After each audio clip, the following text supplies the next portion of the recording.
Lando Norris, champion du monde en 2025, j'y crois pas. Je sais que c'est un peu dur comme entrée en matière, et peut-être que cette phrase vieillira mal. Mais laissez-moi vous expliquer ma pensée avant de me sauter dessus en commentaire. Parce que oui, McLaren impressionne depuis Bahreïn, et Lando a l'air plus en forme que jamais.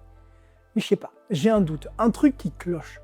Un petit quelque chose qui me fait dire que malgré tout ce qu'on voit en surface, il y a encore beaucoup d'obstacles entre lui et le titre mondial. C'est pour ça qu'aujourd'hui, on va parler de ces obstacles, de ce qui pourrait l'empêcher, selon moi, de décrocher cette fameuse couronne mondiale tant qu'on voit. Prenons Shanghai, la McLaren semblait au top, prête à tout écraser. Mais dès les qualifs, ça se gâte. Lando bloque les roues en Q3, il se retrouve plus bas que prévu sur la grille.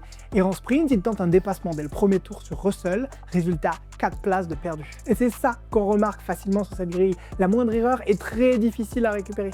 Regardez, Hamilton, qui était premier en début de sprint, n'a pas eu de difficulté à le transformer en victoire. Mais par contre, quand il s'est retrouvé dans le peloton pendant la course du lendemain, ça a été bien une autre histoire.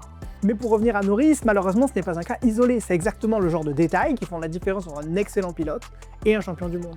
Norris aujourd'hui me fait plus penser à Leclerc en 2022 qu'à Verstappen en 2024. Il a une excellente voiture et il en profite à 100%. Mais si demain la voiture vient à flancher, il ne pourra pas la pousser au-delà et en tirer son maximum. Parce que c'est comme ça que Verstappen a gagné son titre l'année dernière. Il a profité d'un début avec une voiture ultra dominante, et puis quand elle ne l'était plus, il a maximisé. Il a gommé chaque imperfection de la voiture pour en tirer son plein potentiel. Parce que c'est indéniable, Norris, le talent il l'a, la vitesse aussi, mais il manque encore ce calme. Ce truc qui transforme un bon week-end en un week-end parfait à tous les coups. Et aujourd'hui, la F1 ne pardonne plus. 2 dixièmes perdus en qualif et c'est une stratégie foutue, demandez à Ferrari. La vérité, c'est que la MCL 60 est tellement performante qu'elle masque ses erreurs. Elle le sauve parfois. Mais le jour où la voiture ne sera plus parfaite, il n'aura plus le droit à l'erreur. Et c'est là qu'on verra s'il a vraiment tout pour être un champion du monde. Parce que s'il n'est pas prêt, l'Australien à côté de lui ne va pas lui faire de cadeau. À Shanghai, Oscar Piastri a été monstrueux. Pole, victoire en course, podium en sprint. En un week-end, il n'a rappelé qu'il n'était pas juste là pour être un faire-valoir à Lando Norris.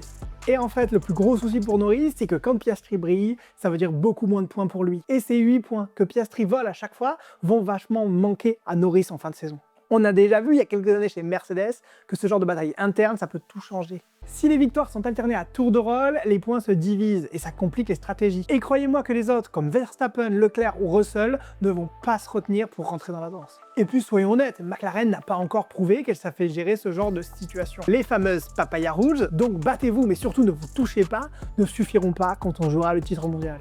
Si l'équipe ne tranche pas et ne donne pas de direction claire, ça risque d'aller dans tous les sens.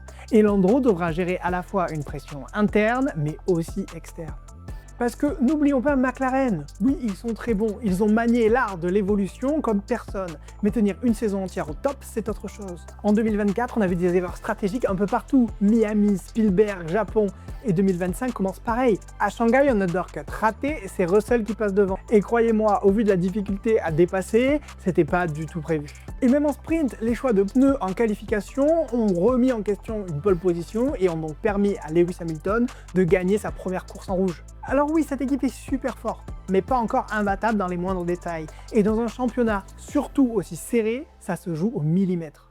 Et puis, il faut pas oublier la guerre de développement. Les autres avancent aussi. Si McLaren rate une grosse évolution ou prend du retard, la voiture redeviendra normale. Et là, ce sera à Lando de faire la différence, seul, sans filet. Et attention, autour de ça bouge, le peloton est ultra serré. À Melbourne, il y avait 4 dixièmes entre la 5e et la 10e place en Q3. Un clignement d'œil et tu tombes 3 lignes plus bas. V-Carb, Williams ou Aston Martin sont tous capables de venir s'inviter à la fête, et régulièrement. Ils n'ont plus besoin de coups d'éclat. Ces équipes progressent, peaufinent leurs réglages, comprennent mieux les pneus, bossent dans l'ombre. Elles n'ont plus besoin de tous ces miracles pour marquer des gros points.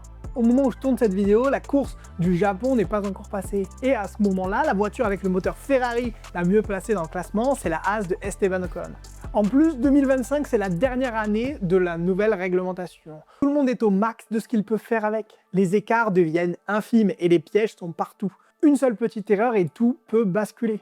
Même les jours où Lando sera très bon, il devra être exceptionnel pour rester devant le peloton qui lui ne lâche rien. Alors non, pour moi, Lando Norris ne sera pas champion cette année. Il ne faut pas si vite enterrer des Verstappen ou même Ferrari. Surtout si Piastri continue à le bousculer et à lui faire perdre des points.